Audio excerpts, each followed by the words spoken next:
آواز دوست از مختار مسعود قسط نمبر 8۔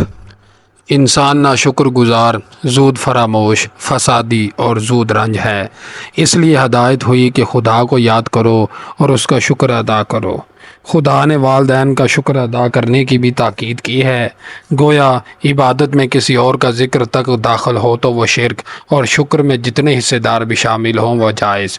مارکس کو یہ سبق یاد تھا، ہمیں بھولتے ہی دیر نہ لگی۔ پاکستان ملا تو شکر گزاروں پر نا شکر گزار غالب آئے۔ تعداد کا حساب تو اللہ بہتر جانتا ہے، مگر آواز اور اقتدار میں ہمیشہ نا شکر گزار کو فوقیت حاصل رہی۔ وہ آیت حسب حال تھی جس میں ارشاد ہے کہ ہم نے زمین میں تمہارا ٹھکانہ بنایا اور اس میں تمہارے لیے سامان معیشت پیدا کیے، مگر تم کم ہی شکر کرتے ہو۔ ناشکر گزاری کا نتیجہ بے ہنری کی صورت میں سامنے آتا ہے، اور جہاں ناشکر گزار اور بے ہنر جمع ہو جائیں وہاں منافقت کا دورہ رہتا ہے۔ جب اشراف کی حاجت ہی نہ رہے تو کوئی ان کی تلاش و دلجوئی کیوں کرے؟ ہنر ور کی قدر ناشناسی سے بے ہنری کو فروغ ملتا ہے۔ کم ظرف کو سر آنکھوں پر بٹھایا جائے تو اشراف کی عزت میں کمی ہو جاتی ہے۔ منافقت کے لیے یہ فضا بڑی سازگار ہوتی ہے۔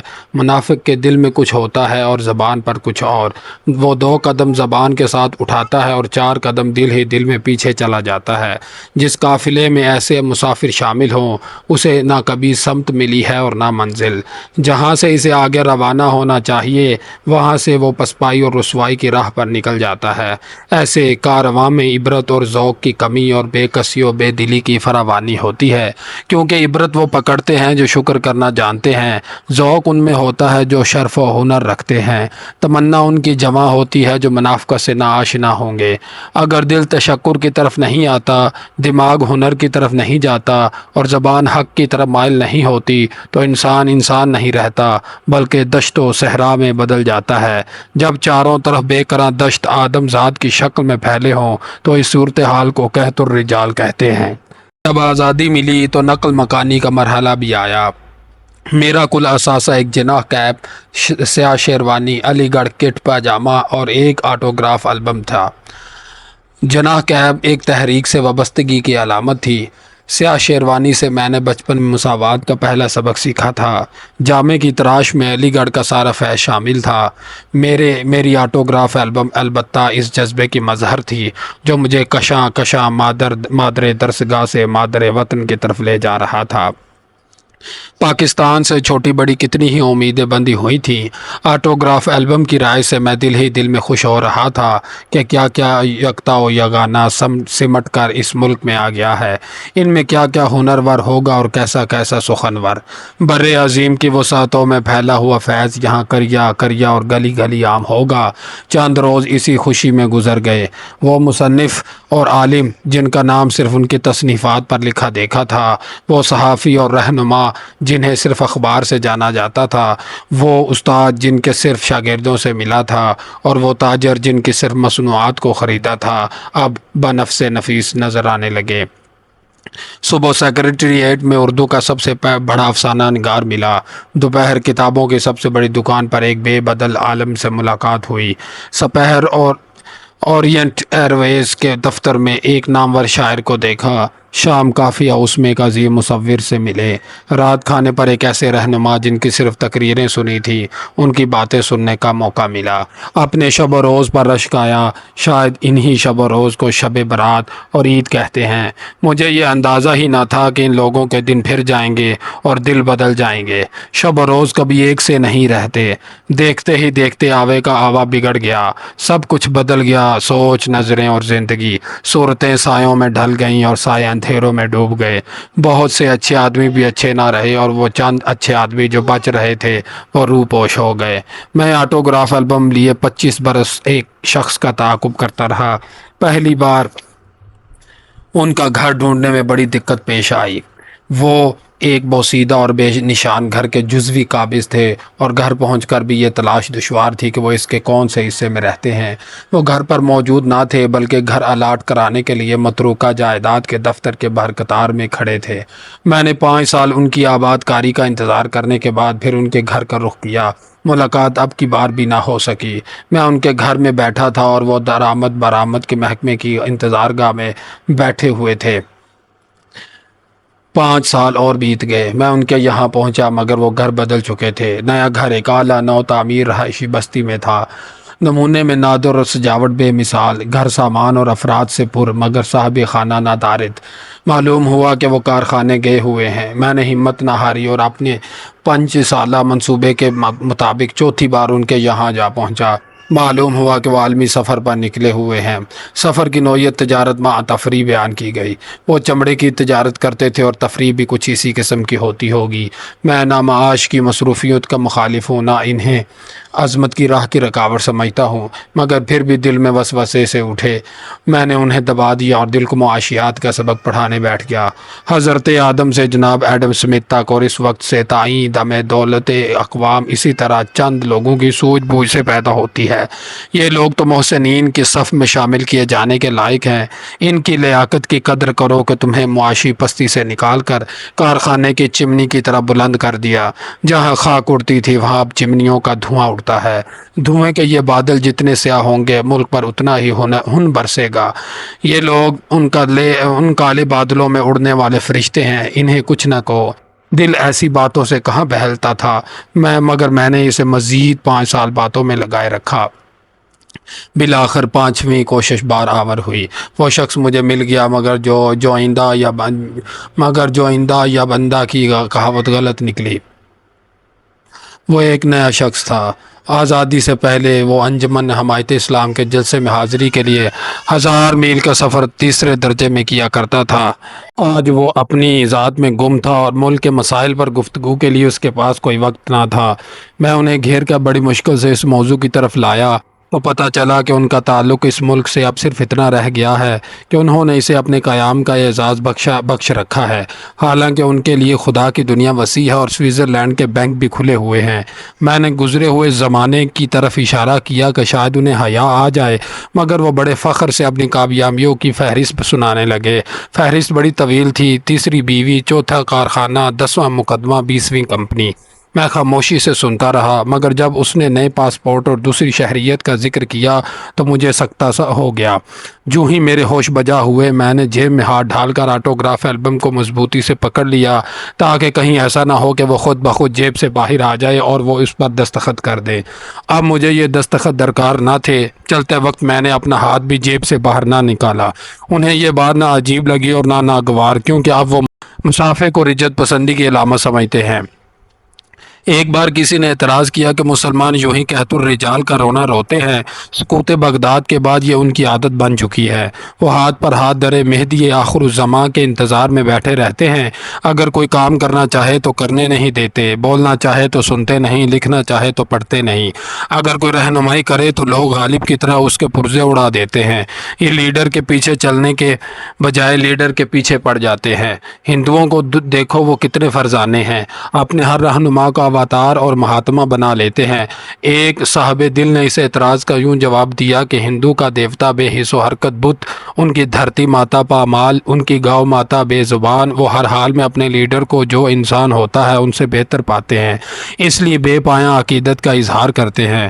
مسلمان اپنے رہنما کو دیکھتے ہیں تو بے اختیار کرنے اول کی یاد آتی ہے۔ وہ اسے سنت کی کسوٹی پر گھستے ہیں اور سارا ملمہ اتر جاتا ہے۔ یہ کوئی نفسیاتی عارضہ یا اجتماعی نقص نہیں، بلکہ معیار اور مزاج کا فرق ہے۔ یہ جواب نواب بہادر یار جنگ نے دیا تھا۔ مجھے یاد آیا کہ میری آٹوگراف البم میں ان کے دستخط موجود ہے۔ میں نے البم اٹھائی اور ورق الٹنے لگا۔ میر عثمان علی خان کو میں نے بچپن میں پہلی بار اس وقت دیکھا جب وہ وائسرائے بھائی کے ساتھ علی گڑھ آئے تھے۔ وکٹوریہ گیٹ سے اسٹریچی ہال تک اسکول کے طلباء کی قطار بندی تھی۔ میں ہال کے نزدیک قطار کے آخری سرے پر کھڑے ہونے والے سب سے چھوٹے بچوں میں شامل تھا۔ ایک پرشکوہ جلوس ہمارے سامنے سے گزرا۔ لوگوں کی نگاہیں ان شہزادیوں کی طرف اٹھ رہی تھیں جو خلافت عثمانیہ کے برباد ہونے کے بعد دولت آصفیہ میں آباد ہو گئی تھی۔ سادہ لوگ سمجھے کہ اس پیوند سے کوئی نجات دہندہ پیدا ہوگا، حالانکہ مستقبل شہزادیوں کے بطن سے نہیں بلکہ بطن گیتی سے جنم لیتا ہے۔ لارڈ ویلنگٹن اس سلطنت کا نمائندہ تھا جس کے وسعتوں پر سورج کبھی غروب نہ ہوتا تھا، اور دکن کی حیثیت اس سورج کے سامنے چراغ سے زیادہ نہ تھی۔ غلامی کے دنوں میں ہمیں انگریز بہت گورا نظر آتا تھا، لہٰذا لارڈ ویلنگٹن کے سرخ و سفید چہرے کے سامنے نظام بالکل سملا گئے۔ کسی سے سنا کہ نظام دنیا میں سب سے امیر شخص ہیں تو ان کے ساتھ ہمدردی ہو گئی، مگر وہ بھی زیادہ دیر تک قائم نہ رہی۔ جب یہ خبر ملی کہ ان کی ترکی ٹوپی کے کناروں پر میل کی تہ جمی رہتی ہے تو دل میں ان کی طرف سے میل آ گیا جو آج تک نہیں گیا۔ نواب بہادر یار جنگ کے ساتھ ان کے سلوک کو یاد کرتا ہوں تو کچھ اور زیادہ ہو جاتا ہے۔ کئی بار چاہا کہ نظام کو عظمت رفتہ کا آخری چراغ قرار دے دوں یا روشن مستقبل کی پہلی کرن، مگر طبیعت اس پر کبھی راضی نہ ہوئی۔ دل نے کہا تاریخ میں جگمگاتے عنوان ہی نہیں، بجھا بجھا سا نوشتہ دیوار بھی ہوتا ہے۔ نظام نے بہادر یار جنگ کے حرف جنوں کو سن کر ٹال دیا اور خود حرف غلط کی طرح مٹ گئے۔ اگر نظام ان کی باتوں پر غور کرتے تو ریاست بہرحال چلی جاتی مگر نام رہ جاتا۔ محمد بہادر خان کو بہادر یار جنگ کا خطاب جس فرمان شاہی کی روح سے ملا وہ رات کے 1 بجے جاری ہوا تھا۔ اس کے چند سال بعد جب بہادر یار جنگ کی شہرت کا سورج اوج پر اور خطابت کا سمندر موج پر تھا تو انہیں ایک روز نظام دکن کی طرف سے 2 فرمان ملے جن کے عنوان عطا اور سزا تھے۔ بہادر یار جنگ نے طبیعت مشکل پسند اور حق پسند پائی تھی، اس لیے سزا والے فرمان کی رسید لکھ دی۔ خطاب واپس ہوا اور جاگیر ضبط ہوئی، فقر میں اضافہ ہوا، عزت اور توقیر بڑھ گئی۔ ثواب اور درجات کا حال دینے والے کو معلوم ہوگا۔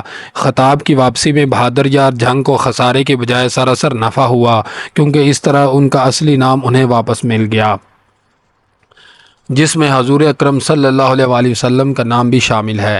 تعجب اس بات پر ہے کہ سزا کا فرمان بھیجنے والے کو وہ ادا کیوں بھول گئی جس سے خوش ہو کر اس نے خطاب عطا کیا تھا۔ Victory play ground Hyderabad Deccan میں سیرت النبی صلی اللہ علیہ وآلہ وسلم کا جلسہ ہو رہا تھا۔ نظام اچانک آ پہنچے۔ رعایا نے حکمران کو جلسے میں آتے دیکھا تو فرط حیرت سے ہلچل مچ گئی، مگر مقرر تھا کہ بار بار پکارتا تھا، اے محمد عربی کے تخت نشینوں، تاج پوش غلام، میں تجھے بتاؤں کہ شہنشاہ کونین کی نظر میں انداز ملوکیت کیا تھے۔ وہ جس نے دنیاوی قوتوں سے بے باکی اور دنیاوی خواہشوں سے لا تعلقی کا مظاہرہ برسر عام کیا، اپنا شباب ذکر حبیب کے لیے وقف کر چکا تھا، اسے عطا و سزا کے فرمان ملنے پر رحمت للعالمین کا یہ جواب ضرور یاد آیا ہوگا، اگر یہ لوگ سورج کو میرے داہنے ہاتھ پر لا کر رکھیں اور چاند کو بائیں تب بھی میں اپنے کام سے نہ ہٹوں گا اور خدا کے حکم میں سے ایک حرف بھی کم و بیش نہ کروں گا، اس کام میں خواہ میری جان بھی جاتی رہے۔ محمد بہادر خان کی ساری زندگی صرف ایک محور کے گرد گھومتی رہی جسے عشق رسول کہتے ہیں صلی اللہ علیہ وآلہ وسلم۔ ان کی زندگی سن و سال کے حساب سے قلیل تھی مگر اسے فکر کے لحاظ سے وسیع اور عمل کے لحاظ سے طویل کہہ سکتے ہیں۔ بہادر یار جنگ کی نصابی تعلیم بہت جلد ختم ہو گئی مگر وہ عمر بھر تفسیر قرآن، سیرت النبی اور کلام اقبال کے طالب رہے۔ ان موضوعات پر ان کا مطالعہ بڑا وسیع تھا اور قدرت کی دریا دلی سے انہیں زبان و بیان کی طاقت بھی ان کے علم کی وسعت کے حساب سے عطا ہوئی تھی۔ محمد بہادر خان نے ایک عمر حضور کی حیات اور سیرت کے مطالعے اور اس پر غور و فکر میں صرف کی۔ جو وقت بچا وہ ذکر و میلاد اور سنت کی پیروی میں بسر ہو گیا۔ حضور صلی اللہ علیہ وآلہ وسلم کی سیرت نے انہیں سیاسی بصیرت اور حضور کے ذکر نے انہیں اعجاز بیان عطا کیا۔ بہادر یار جنگ کی سیاسی بصیرت کا یہ حال تھا کہ جس رائے کا برملا اظہار کیا وہ صحیح نکلی اور جس خطرے کی علل اعلان نشاندہی کی وہ درست ثابت ہوا۔ 1930 میں تل ابیب کی نئی بستی کو دیکھا تو خواجہ حسن نظامی سے کہا کہ یہودیوں کو اب فلسطین سے نکالنا اتنا آسان نہیں رہا جتنا عربوں نے سمجھ رکھا ہے۔ سکوت حیدرآباد سے 10 برس پہلے اعلان کیا کہ 200 برس کے حاکم ازلی و ابدی غلام بن جائیں گے۔ علامہ مشرقیوں کو قریب سے دیکھا تو انہیں لکھا کہ خاکسار تحریک کے بنیادی اصولوں سے کامل اتفاق کے باوجود مجھے آپ کی قیادت پر قطعاً اعتماد نہیں رہا۔ قائد اعظم سے ملے تو دعا مانگی کہ اے اللہ تو میری عمر گھٹا کر اس کو عمر طویل عطا کر۔ مسلم لیگ کے لیے بہت کام کیا، مگر اس کے بیشتر عہدے داروں کے بارے میں ہمیشہ یہ رائے رکھی کہ وہ اس ملت نامسلمان کے قائل ہیں جسے دعوی اسلام ہو۔ قائد اعظم کے سامنے ایک بار یہاں تک کہہ دیا کہ پاکستان کا حاصل کرنا اتنا مشکل نہیں جتنا پاکستان کو پاکستان بنانا مشکل ہوگا۔ بہادر یار جنگ کی زبان کی گرا ذکر حبیب نے کھولی۔ وہ نام ہر وقت ان کی زبان پر رہتا تھا جس کو ادا کرنے کے لیے شاعر نے منہ کو 1000 بار مشک و گلاب سے غسل دینا بھی ناکافی سمجھا ہے۔ اس کے ورد کی برکت ان کے حصے آئی اور اس کا اظہار ان کی تقریروں میں ہونے لگا۔ اس کے ورد کی برکت ان کے حصے آئی اور اس کا اظہار ان کی تقریروں میں ہونے لگا۔ میں نے بہادر یار جنگ کی پہلی تقریر اسکول کے طالب علم کی حیثیت سے سیرت کے جلسے میں سنی۔ میرے لیے وہ بالکل اجنبی تھے، میں نے اس سے پہلے کبھی ان کا نام بھی نہیں سنا تھا۔ سیرت کا ہفتہ منایا جا رہا تھا اور مہمان دور دور سے اس میں شرکت کے لیے بلائے گئے تھے۔ نامور عالم، مشہور سیرت نگار، معروف مفسر اور دینی اداروں کے معلم سبھی اپنی مخصوص سادگی اور وضاحت کے ساتھ وہاں موجود تھے۔ حفیظ جلندری بھی آئے تھے اور عمر کے اس دور سے گزر رہے تھے جب شاہنامہ اسلام سناتے ہوئے نہ وہ تھکتے تھے اور نہ ان کے سننے والے۔ ایسے عالمانہ، شاعرانہ اور غریبانہ ماحول میں دولت آصفیہ کے ایک یار جنگ کو تقریر کی دعوت دینا میری سمجھ سے باہر تھا۔ بہت سوچا تو یہ خیال گزرا کہ شاید منتظمین کو اس نواب سے چندہ ملنے کی توقع ہے جو ترکی ٹوپی، کسی ہوئی شیروانی اور تنگ پاجامہ پہنے تنگ عنایت دکن سے چل کر مسلم یونیورسٹی میں آ نکلا ہے۔ وہ خطاب یافتہ جاگیردار تقریر کے لیے کھڑا ہوا تو پہلے اپنے دونوں انگوٹھے اچکن کی سامنے والی جیبوں میں اٹکائے۔ تقریر ہوئی تو اہل درد کو اس جاگیردار نے لوٹ لیا۔ کیا وہ جلسہ اور کیا وہ دن، یہ تقریر تو سیرت کے پورے ہفتے کی تقریبات کا حاصل بن گئی۔ اس کے بعد اگلے چند سال لوگ اس ہفتے اور اس مقرر کی آمد کا انتظار کرتے رہتے۔ اس روز تقریر ختم ہوئی تو میں نے اپنی اچکن کی جیب سے آٹوگراف البم نکال کر بہادر یار جنگ کے سامنے رکھ دی۔ بہادر یار جنگ نے البم کو ترچھا کیا اور صفحے کے وسط کے بجائے اس کے نصف حصے کے درمیان بڑی تیزی سے محمد بہادر خان لکھا۔ اس کے نیچے چھوٹی سی لکیر لگائی، پھر 30 اگست 1939 لکھا اور اس کے نیچے ایک بڑی سی لکیر لگا کر البم مجھے واپس کر دی۔ اس وقت ان کی عمر صرف 34 برس کی تھی اور بر عظیم کی تاریخ میں اپنا مستقل مقام حاصل کرنے کے لیے ان کے پاس صرف 5 برس باقی رہ گئے تھے۔ دکن میں وہ بہت سے کام شروع کر چکے تھے۔ فجر کے وقت تفسیر، جمعرات کو درس اقبال، گاہے گاہے میلاد کی محفل اور تبلیغ کے جلسے، شب و روز اتحاد المسلمین کی تنظیم کا کام۔ اب وہ بر عظیم کے گوشے گوشے میں خاکسار تحریک، پاکستان تحریک، آل انڈیا مسلم لیگ، آل انڈیا اسٹیٹس لیگ کے ذریعے اسلام کا پیغام عام کرنے لگے۔ شاید انہیں احساس تھا کہ کام بہت بڑا ہے اور مہلت بہت کم، اس لیے وہ ہر کام بہت تیزی اور تندہی سے کیا کرتے تھے۔ تیزی سے لکھا ہوا خط خوش خطی کے زمرے میں نہیں آتا، مگر خلوص اور تندہی سے کیے ہوئے کام کارنامے بن جاتے ہیں۔ بہادر یار جنگ کا قد لمبا اور بدن دوہرا تھا۔ وہ خد و خال سے معمر، فربہی سے معتبر اور ملبوس سے معزز نظر آتے تھے۔ ایک روز خاکسار تحریک کے رکن کی حیثیت سے انہیں پریڈ گراؤنڈ کے چکر لگانے کی سزا ملی۔ وہ حکم سنتے ہی بلا چون و چرا میدان میں دوڑنے لگے، نہ حیثیت کا لحاظ نہ حیت کا خیال۔ جس نے بھی نظم و ضبط کا یہ مظاہرہ دیکھا وہ دنگ رہ گیا۔ سزا دینے والے بھی تعمیل کے اس انداز سے متاثر ہوئے اور باقی سزا منسوخ ہو گئی۔ لوگ انہیں مقرر کی حیثیت سے جانتے تھے اور عام خیال یہی تھا کہ مقرر محنت اور عمل کی جو تلقین اپنی تقریروں میں کرتے ہیں وہ خود اس سے مستثنیٰ ہوتے ہیں۔ ڈیماستھینس نے شجاعت کے بارے میں اتنی شاندار تقریریں کیں کہ ہزاروں آدمی انہیں سن کر میدان جنگ میں جان پر کھیل گئے، مگر جب وہ خود میدان جنگ میں پہنچا تو موقع ملتے ہی فرار ہو گیا۔ یہ فرار ہمیں ہر ناصح، محتسب اور مصلح کی زندگی میں ملتا ہے۔ لوگ حیران ہوئے کہ بہادر یار جنگ گفتار ہی نہیں کردار کا بھی غازی ہے۔ اپنے بیگانے سبھی دکھ دینے کو تیار ہیں اور یہ اصول کی خاطر ہر میں امتحان کا خندہ پیشانی سے مقابلہ کرتے ہیں۔ نظام سزا دے تو قبول، علامہ مشرقی سزا دے تو وہ بھی قبول، مہاراجہ کشمیر گرفتار کرنا چاہے تو یہ حاضر۔ بہادر یار جنگ جب بعمل عالم کی صورت میں سامنے آئے، لوگ ان کے گرویدہ ہو گئے۔ ان میں ایک گورنمنٹ درباری بھی شامل تھے جنہوں نے 1942 میں ایک قصیدہ لکھ مارا۔ بہادر یار جنگ نے قصیدہ گو سے شکایت کی کہ آپ نے تعریف سے مطلع کر کے غرور کو ہوا دی اور خواہ مخواہ اپنا وقت اور پیسہ ضائع کیا۔ یہ نصیحت چندہ کارگر نہ ہوئی، کیونکہ وہ قصیدہ گو اس واقعے کے 20-25 برس بعد بھی ہر کہو میں کو قصیدہ بھیجتے رہتے ہیں۔ میں ایک ایسے عہدے پر بھی رہا ہوں جہاں یہ ہر سال ایک قصیدہ پیش کرتے اور 200 روپے انعام پاتے تھے۔ میری باری آئی تو میں نے بہادر یار جنگ کی نہ جرت دکھا سکا اور نہ پیشرو کی دریا دلی۔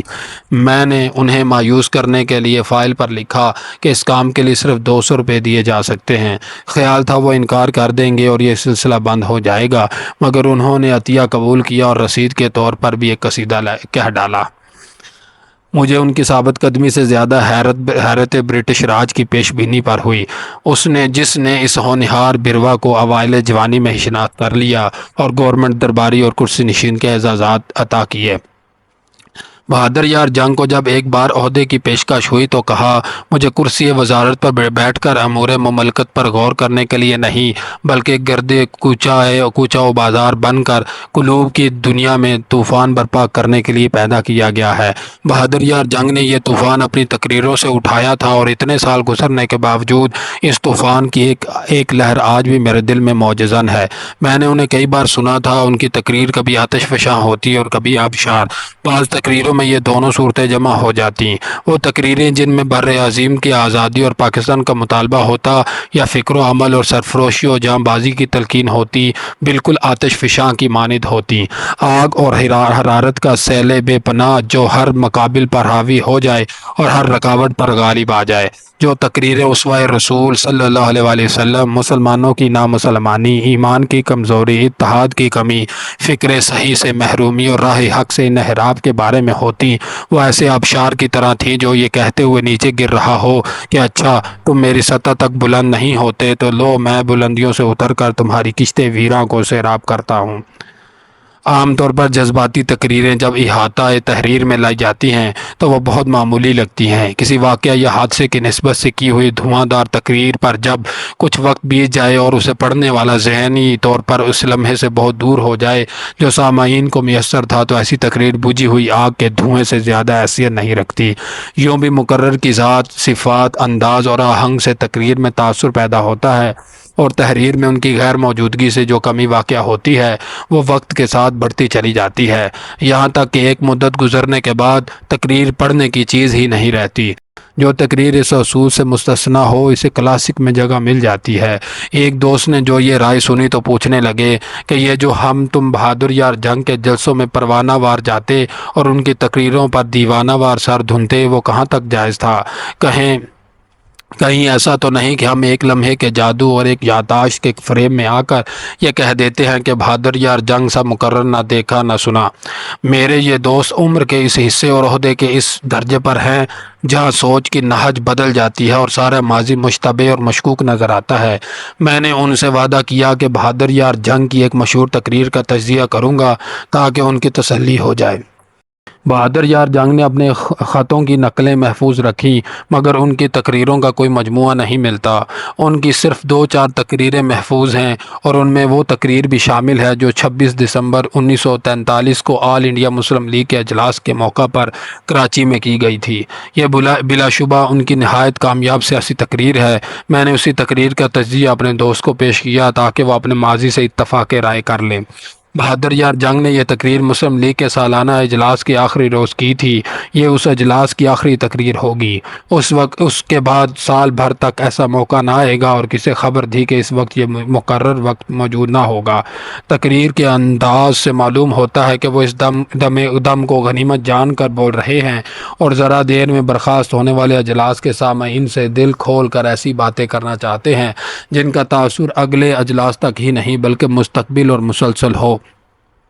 زمانے کے اعتبار سے یہ تقریر قرارداد پاکستان کی منظوری کے 4 برس بعد کی جا رہی تھی۔ تحریک پاکستان مقبول ہو چکی تھی۔ محمد علی جناح اب قائد اعظم کہلاتے تھے۔ تحریک جوان تھی اور قائد اعظم جوان ہمت تھے، مگر رہ رہ کر یہ خیال بھی آتا تھا کہ عمر کے لحاظ سے قائد اعظم ضعیف ہیں، اگر انہیں کچھ ہو گیا تو تحریک کو ضعف آ جائے گا۔ کہیں ایسا تو نہ ہوگا کہ مسائل ہند کے آخری سیاسی فیصلے کے وقت اس قرارداد سے محض پاسنگ کا کام لیا جائے گا۔ کبھی یہ شبہ بھی ہونے لگتا کہ اتنی بڑی تحریک کی کامیابی کے لیے ایک طویل جدوجہد درکار ہوگی، اور اتنا عرصہ لوگوں کے دلوں کو اسی طرح گرمائے رکھنا کیوں کر ممکن ہوگا۔ بہادر یار جنگ کی تقریر میں بے یقینی کے بجائے ایک غیر متزلزل یقین ملتا ہے، اور وہ سامعین کے جذبات کو سدا اس درجہ حرارت پر دیکھنا چاہتے ہیں جس کا نام اسلام ہے۔ ان کی تقریر کا خلاصہ ایک جملے میں یوں کیا جا سکتا ہے کہ پاکستان برحق ہے اور آج نہیں تو کل بن جائے گا۔ اس کے حصول کے لیے نقد عمل اور اس کے قیام اور بقا کے لیے انقلاب محمدی کی ضرورت ہے۔ تقریر کے 2 حصے اور ہر حصے کے 3 ذیلی حصے ہیں۔ اگر ان کے عنوانات قائم کیے جائیں تو کچھ یوں ہوں گے: پہلا حصہ حصول پاکستان، دوسرا حصہ قیام پاکستان۔ پہلے حصے کے ذیلی عنوانات صبح امید، روز عمل اور پیشکش ہوں گے، اور دوسرے حصے کے دستور، نظام تعلیم اور نظام معاش۔ ختم کلام کا عنوان اتباع سنت ہو سکتا ہے۔ خیرت اور جنوں کا جو امتزاج اس تقریر میں ملتا ہے، اس کی مثال اردو ادب میں جو چند تقریریں محفوظ ہیں ان میں نہیں ملتی۔ یہ تقریر دھیمے انداز سے شروع اور اسی انداز سے ختم ہوتی ہے۔ پہلا وار طنزیہ اور ناصحانہ ہے اور اس کے لیے غالب کا شعر منتخب کیا ہے۔ آخری وار طنزیہ اور حکیمانہ ہے جس کے لیے اقبال کا سہارا لیا ہے۔ غالب اور اقبال کے درمیان جو مسافت ہے، اس میں 3 مرتبہ جوش بڑھتا ہوا ایک نقطہ عروج پر جا پہنچتا ہے، مگر چوتھی بار نقطہ عروج اچانک آہستگی سے آ جاتا ہے اور تقریر وہیں ختم ہو جاتی ہے۔ دو نقطہ ہائے عروج پاکستان سے متعلق ہیں اور 2 ملی حمیت کے بارے میں۔ ایک بار 2 قومی نظریے کی حمایت کرتے ہوئے یہ اعلان کرتے ہیں کہ اگر پاکستان با التجا نہیں مل رہا تو ہم بازور حاصل کریں گے، اور پھر تقریر کے دوسرے حصے میں مسلم لیگ پلاننگ کمیٹی سے مطالبہ کرتے ہیں کہ وہ ایسی تجاویز مرتب کرے جو پاکستان میں اسلامی دستور حیات، اسلامی نظام تعلیم اور اسلامی معاشی نظام کے رائج کرنے میں مددگار ہوں۔ اس موقع پر قائد اعظم کو اس طور سے مخاطب کیا جس کی جرت قائد اعظم کی زندگی میں کسی اور کو نہ ہو سکی۔ کہنے لگے کہ قائد اعظم، میں نے پاکستان کو اسی طرح سمجھا ہے، اور اگر آپ کا پاکستان یہ نہیں ہے تو ہم ایسا پاکستان نہیں چاہتے۔ مقرر کا کمال یہ ہے کہ ایک طرف پاکستان بازور حاصل کرنے کا عزم ہے اور دوسری طرف پاکستان ملے تو لینے سے انکاری ہیں۔ دونوں صورتیں ایک دوسرے کی ضد ہیں اور دونوں میں زور بیان انتہا پر ہے۔ لوگ پہلی صورت میں بھی اتنے ہی پرجوش ہو جاتے ہیں جتنا دوسری صورت میں۔ ایک مختصر تقریر میں سامعین کے جذبات کو یوں قطبین تک لے جانا اور واپس لے آنا مقرر کے فن کا کمال ہے۔ اس تقریر کا سب سے مؤثر حصہ وہ اعلان ہے جو مسلم لیگ کی کونسل آف ایکشن کو اپنی خدمات پیش کرنے کے متعلق ہے۔ تقریر کا ایک عامیانہ انداز یہ ہے کہ مقرر اپنے مقصد کے حصول کے لیے خون کا آخری قطرہ بہا دینے کی تلقین یا وعدہ کرتا ہے۔ چند نعرے اس موقع پر سامعین کی طرف سے بھی لگ جاتے ہیں اور بات رفت و گزشت ہو جاتی ہے۔ بہادر یار جنگ پہلے ہی مال و جاہ کی قربانی دے چکے اور زباں بندی کی پابندی بھی سہ چکے تھے۔ ہر شخص ان کی قربانیوں کا قائل تھا، مگر وہ خود انہیں ناکافی سمجھتے تھے۔ اس لیے ہزاروں گواہ بنا کر اجلاس میں ایک نیا عہد کرتے ہیں۔ اس کے گواہوں میں قائد اعظم، سامعین، سورج، ہوا اور کر و بیاں کو شامل کیا، مگر اس پر اکتفا نہ کی اور خدائے قادر و قیوم کو حاضر و ناظر جان کر عہد کیا کہ ملت محمدی کے راستے میں جس دن ان کے ہاتھوں میں ہتھکڑیاں اور پاؤں میں بیڑیاں ہوں گی اور جسم زخموں سے چور ہوگا، وہ ان کے لیے عید کا دن ہوگا۔ سامعین گرما گئے، زندہ باد کے نعرے لگے، سبحان اللہ اور مرحبا کی آوازیں آئیں۔ پھر سب نے بایک آواز کہا کہ وہ بھی اس راہ میں مقرر کے ساتھ قربان ہونے کے لیے تیار ہیں۔ ایک ایسی تقریر جس پر مقرر غور و فکر کر چکا تھا اور سامعین اس کے ایک نقطہ عروج پر پہنچ کر مقرر کو اپنی خدمات پیش کر رہے تھے۔ یکایک مقرر اور سامعین کے ایک فی البدیہہ مکالمے سے تاثر اور کامیابی کی انتہائی منزل پر جا پہنچی۔ تقریر کے اس حصے کا اقتباس اگرچہ قدرے طویل ہے، مگر بہادر یار جنگ کی ذات اور ان کے فن خطابت کو سمجھنے کے لیے اس سے بہتر کوئی اور اقتباس نہیں ہو سکتا۔ جو ہی مجمع سے آوازیں آئیں کہ ہم بھی آپ کے ساتھ قربانی دینے میں دوش بدوش ہوں گے۔ بہادر یار جنگ نے کہا، اس قدر جلد فیصلہ نہ کیجیے۔ میں نے اپنے جس عزم کا اظہار آج کیا ہے وہ میرے 12 سال کی شبانہ روز فکر و تعمق کا نتیجہ ہے۔ میں نے اس کی تیاری اور اس پر عمل بھی شروع کر دیا۔ جاؤ اپنی بیویوں کے تابناک چہروں کو، اپنے بچوں کی مسکراہٹ کو آنکھوں کے سامنے رکھ کر فیصلہ کرو۔ اپنی تجارت اور ذرائع معیشت کی ساری تباہیوں کا تصور کر کے ایک مرتبہ تصفیہ کرو۔ مسلمانوں، جو تصفیہ جوش کے عالم میں دوسروں کی تقلید میں کر دیے جاتے ہیں، بسا اوقات آنی اور اس لیے فانی ہو جاتے ہیں۔ آج ہمیں ان کی ضرورت نہیں ہے۔ جو شجر ملت میں پھول بن کر چمکنا چاہتے ہوں اور پھول بن کر کام و دہن کو شیریں کرنا چاہتے ہوں، ہمیں ان کی ضرورت ہے۔ جو کھاد بن کر زمین میں جذب ہوتے ہیں اور جڑوں کو مضبوط کرتے ہیں، جو مٹی اور پانی میں مل کر رنگین پھول پیدا کرتے ہیں، جو خود فنا ہوتے ہیں اور پھلوں میں لذت و شیرینی پیدا کرتے ہیں، ہم کو ان کی ضرورت نہیں جو کاخو ایوان کے نقش و نگار بن کر نگاہ نظارہ باز کو خیرہ کرنا چاہتے ہوں۔ ہم ان بنیاد کے پتھروں کو چاہتے ہیں جو ہمیشہ کے لیے زمین میں دفن ہو کر اور مٹی کے نیچے دب کر اپنے اوپر عمارت کی مضبوطی کی ضمانت قبول کرتے ہیں۔ میرے دوست نے جب یہ سنا تو کہنے لگے کہ یہ شخص بڑے غضب کا نکلا، ایک عظیم خطیب اور ایک عظیم تر انسان، گفتار میں فرد اور کردار میں مرد۔ طالب علمی کے زمانے میں ہم نے انہیں جو کچھ سمجھا تھا وہ ان کے مرتبے سے کم تھا۔ افسوس کہ ہم ان کے مقام اور ان کے منزل کو نہ پہچان سکے۔ بہادر یار جنگ نے جامعہ عثمانیہ کے ایک استاد کو خط میں لکھا، اب سنیے میری منزل کیا ہے۔ میری منزل مسلمانوں کو منفرداً اور جماعت اسلامیہ کو مجتمعاً منہاج نبوت پر دیکھنا ہے۔ میرا عمل میری مجلس کی قراردادیں اور میری تقاریر اس اجمال کی تفصیل ہیں۔ گو ہمت عالی کے نزدیک یہ منزل بھی سنگ میل ہے اور حقیقی منزل تاج خلافت الہیہ کا زیب سر کرنا اور فرشتوں کو اپنے سامنے سجدہ ریز دیکھنا ہو سکتا ہے۔ میرے دوست جذبات سے مغلوب ہو گئے اور زیر لب بولے، کیا عجب کسی فرشتے نے خدا سے التجا کی ہو کہ محمد بہادر خان کی آخری خواہش بھی پوری ہونی چاہیے۔